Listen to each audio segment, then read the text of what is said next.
कुख्यात गुंड निलेश गायवळ हा जरी परदेशात पळून गेला असला तरी त्याचे नवे नवे कारनामे समोर येत आहेत. त्याच्या आणि त्याच्या पत्नीच्या नावावर पुणे आणि नगर येथे दोन्ही ठिकाणी मतदान ओळखपत्र असल्याचं आता निष्पन्न झालं आहे. अर्थात ही मतदान नोंदणी करताना त्यांनी आपल्या नावामध्ये बरीच गडबड केल्याचंही दिसून येतं. कधी गायवळ म्हणजे GAIWAL, कधी GAYAL अशी त्यांनी नावं केलेली आहेत. इतकंच नव्हे तर पुण्यात जिथं त्यांनी नोंदणी केली कोथरूडमध्ये, तिथं स्वतःचं नाव निलेश कुमार असं लिहिलेलं आहे. तर नगरमध्ये जिथं नोंदणी केली तिथं निलेश बन्सीलाल गायवळ असं लिहिलेलं आहे. सोनेगावमध्ये त्यांची वडिलार्जित प्रॉपर्टीसुद्धा आहे.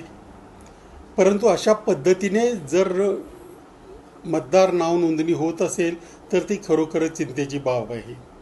निलेशनं ना पुण्याचा पत्ता वापरला, ना नगरचा त्याचं जे मूळ गाव आहे त्याचा पत्ता वापरला नाही. उलट अहमदनगरमधला कुठला तरी पत्ता वापरून पासपोर्ट घेतल्याचा आता पुढं आलेला आहे. म्हणजे ही दोन्ही वोटिंग कार्ड त्यांनी वापरली नाहीत. नगरचं वेगळंच वापरलं म्हणजे त्याला तिथे ते कोणी मदत केली हा भाग यथावकाश पुढे येईलच.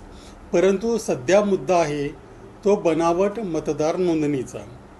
अशा प्रकारे नावात किंचित बदल करून किंवा जशा तशा नावासह जर महाराष्ट्रामध्ये किंवा कुठे नोंदणी करता येत असेल 2-2, 3-3 ठिकाणी, तर ती अत्यंत चिंतेची बाब आहे आणि याची चौकशी झाली पाहिजे. म्हणजे हे जे काही उदाहरण आलं आहे ते फक्त एकमेव असेल असं मानायचं कारण नाही.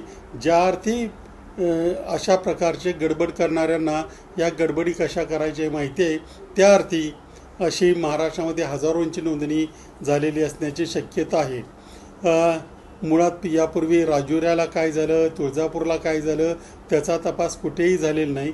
त्यामुळे यंत्रणांना अशा प्रकारच्या चोऱ्या करणं हे योग्यच वाटत असावं किंवा त्याच्यावर कारवाई न होण्यासाठी त्यांच्यावर दबाव येत असावा अशी आता शंका घ्यायला जागा आहे.